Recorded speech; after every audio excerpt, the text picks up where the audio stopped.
Miniature Market has thousands of board games at discounted prices. Click the direct link below to see all of those discounted games. Hello my friends, today we're going to Hoth, where there's going to be a battle between the Rebel side and the Galactic Empire side. Today we take a look at Star Wars Battle of Hoth. This is a game that just released at Gen Con from Days of Wonder, and I wanted to show you how it's played at a very high level, and then tell you what I think on the other side.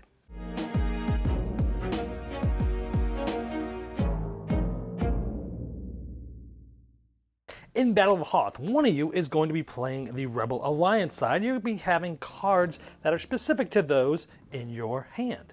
You're also going to be playing against someone that's playing the Galactic Empire side. On the other side, they're going to have specific cards as well. You're going to be moving units around and rolling dice, trying to finish the scenario and win. There are 18 different scenarios for the scenario book, with each of them having their own setup, their own specific rules, their own specific victory conditions, and even how the game is played. So you'll select one of these scenarios and you'll set the board up according to the map. One of you will start on one side of the board, the other one will start on the other side of the board. There's also going to be different types of terrain that will be on the board depending on the scenario, and each of those terrains do things differently for different units, like blocking line of sight, being able to cross over it or not, and things like that. For example, crevices can't be passed over unless you're flying, and they don't block line of sight, whereas ridges, they can block line of sight, and people on there get a little bit of a defense. On your turn, you're simply going to select one of the cards that's in front of you. Again, you'll have a certain amount of cards depending on the scenario, and you'll play that card and do what it says. Some of them have you make orders in certain specific portions of the board, like the left, center, or right. Some of them have you do something specific for units. Some of them give you some options. Both sides have similar types of units, but they're also different as well. For example, they have infantry units, which are echo-based troopers, or they're going to be snow troopers. And they're going to be moving around, one and then attacking, or moving two and not attacking, showing you how many dice you roll if you're close to it, 2 spots away, or 3 spots away. It also shows you what dice are rolled that destroy those types of units. Some units need some special things done to destroy them, like the vehicles, the AT-ATs. If they rolled one of these two things, well, they have to re-roll all these dice for confirmation, and if they get at least one blast, then it's destroyed. Whereas the snow speeders can move up to 3, and they can attack with 4 dice if you're right next to it. Now, the units are moving as a unit from hex to hex, but as you destroy them and hit them, one of those individual units will get removed. Once the last one from that unit is removed, it's placed on your side as a medal, and a certain amount of medals will win you the scenario, like in this scenario, 4 of them. Now both sides have artillery. The Rebel sides don't move, but it can attack pretty far away. Whereas the Imperial side, the probe droid can move, and either one of these, if you take out, doesn't count as a medal. So you have to decide whether to take them out because they're a nuisance, but they're not getting you closer to victory. Each side also has 3 leaders that you can use if you choose. I highly recommend using them. You mix the 3 cards from the leader that you choose into your command deck, giving you even more asymmetry, and giving you strategies from the beginning that you know that you'll be able to have throughout the game. These leaders are one of the biggest differences from the game that this was based on, Memoir 44. So at a high level, you're going to be playing cards, moving units, attacking, trying to destroy them to win enough medals to win the scenario. There's also 2 mini campaigns that you can play. There's a book for each side. Depending on what happens in the specific scenario, you'll read certain spots from the different books. You'll play about 4 games in each of the campaign, and there's 2 different mini campaigns as well. Yeah, that was a very high level overview, just giving you sort of some main concepts of how the game is played so you know what you're possibly getting into. There's a lot other little rules going on there, but the game is pretty streamlined. Now let me first tell you some of my biases coming in here. Typically, I'm not a huge fan of war games. I don't play a lot of war games. I don't tend to enjoy that style of game. The dudes on the maps games, the combat games where you're moving around and looking at line of sight and rolling dice, those typically aren't the games that are my sweet spot. But I do like Star Wars, and I'm not like a Star Wars nut, but I've seen all the movies, and I like it more for the nostalgic reasons of even remembering being in line as a 10-year-old waiting to see the Return of the Jedi at the movie theater when it first came out, stuff like that. So I have seen all the movies. I like it. I'm not a crazy nut for Star Wars, but it would make me like a game like this better than, say, the game this is based on, which is Memoir 44. So let's get into what I liked about this, what I didn't like about it, or what other people might not, to see if this might be a game for you. So this is definitely sort of like a lighter entry into war games. So if you might be seeing this game at a a mass market store that you just walked into, and you're wondering what kind of game is this? Isn't the question I'll often get is it like Risk? Well, kinda, in the fact that you're moving troops around, you're rolling dice, but this game is a million times better than Risk. It's only 30 minutes long, first of all, not like 4 hours long. Some of the Risk games can last, and it's a lot. There's more strategies, not just the luck of moving and rolling dice. There's a lot of strategy. There's hand management. There's which cards you're gonna play, and things like that. So think of it as like a smaller, cooler, more streamlined version of Risk that has better decisions to be made, if that puts it in that box for you. I mean, essentially, it's like a game of chess with some random elements. You have units, they have units. You know what those units can do, how far they can move, you know how far they can shoot, but the closer you get, the more dice you get to roll. What's going to happen with the dice? You get to choose which cards you're playing that from your hand. You don't know which cards you're going to get next or what's there. If you know the deck well, you know which cards are not there yet that you might put the plan for. You might not know what exact cards are in their deck depending on their leader, if you've played them or not. So think of it as like sort of like a game of chess with some random elements from a high level standpoint. They're very smart about using the sort of popular core mechanisms that was sort of made really popular with the game Memoir 44, which is I re-looked at my review for that before this. 10 years ago I reviewed that game, which is a Memoir 44 World War II game. And this is based on that, the whole command and color system from Richard Borg.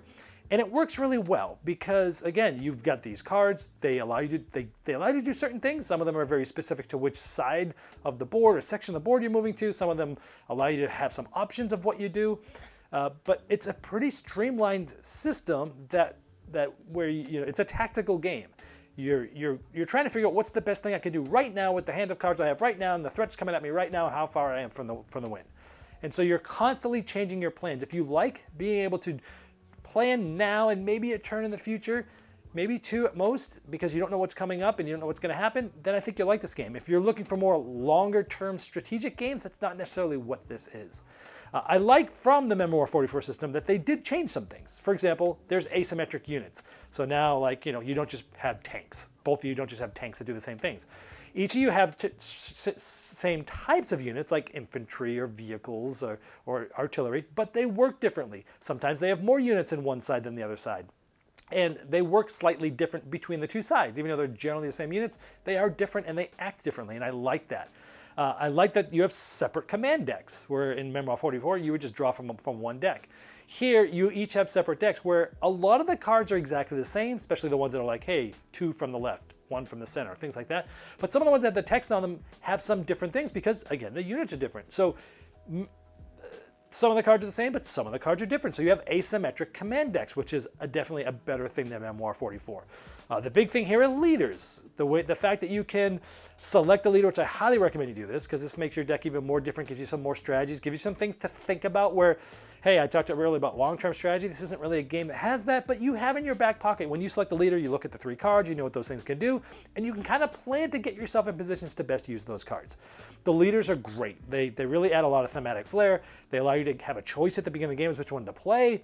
You mix those cards in your deck, and now you have 3 more cards that are going to do something specific that against the opponent. So the leaders is a really excellent thing here. I like that it also comes with sort of 2 little mini campaigns. I'm not typically a player that likes to run through multiple games in a campaign, but some of you might. 2 mini campaigns that last 4-ish games. I like that they added that. So I think they took what was already a very popular recipe and something that has been proven for many years, since 2004, I think that game came out. It's been out 20 years.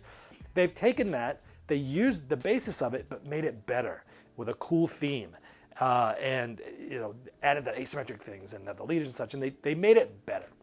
What things might you not like? Well, first of all, it's best as a 2-player game. There is a team game where you and someone else is going to play on one side, and someone else will play 2 players on the other side, and it's fine. There's better games for 4 players, I would say. If this is one of your only games and you play often with more than 2 players, you'll probably have fun with it, but I personally thinking it's best as a 2-player game. The other thing is I told you earlier that I'm not a big war game player, a skirmish player, things like that. Miniatures. I don't play a lot of games like this because they don't tend to be the games I like. This is not going to make you like those types of games if you don't like them. However, it is a great game if you're not sure if you like those games, to dip your toe in it and go, do I like these types of games? Do I like what this makes me feel? Do I like the way this makes me think? Do I like the chessiness of it? This is a great game to say, hey, I played Risk when I was a kid. I hated it, probably because it took too long, because maybe the rules were kind of weird back in the day, and those games did go forever. But maybe you're like, well, you know what, I played Risk, I didn't like it, but I like Star Wars. Give it a try. I think that this will tell you, definitely, this is a good one to see if this is a style of game you're going to like or not. And if you do like it, well, then you've just opened the door to many more types of games that you might like. For me, I like it for what it is, but it's not one I'm personally going to be coming back to over and over, because I don't typically like these types of games, even ones that are done this well with a theme I like. And it's just, I like other games. I like deduction games. I like negotiation games. I like, things like that. Those are the games that I tend to, if I get to play a specific game that I want that I'm not reviewing, those are the types of games that I like the most that I'm going to come back to. But if someone came up to me and said, hey, I love Star Wars, I love Battle of Hoth, you want to play with me? Absolutely. Fun game, I'll play it with you, but it's not necessarily going to be one I am going to be suggesting, hey, I'm dying to play this, because it's just not my style of game. If it was my style of game, I think this is one you're really going to like. This has been Star Wars Battle of Hoth. This has been the Game Boy Geek, breaking down barriers, growing relationships with board games, and helping you on the next one you love. Game Toppers upgrades every game you play, being the one table to rule them all with Game Toppers, leg kits, dining covers, premium game mats, and more. In their 5.0 Kickstarter, they found a way to deflate prices to pre-pandemic levels without sacrificing their quality brand, and in some cases by $200, plus dropping the shipping price as much as 50%, saving another $100. Go to GameToppersLLC.com to late pledge now.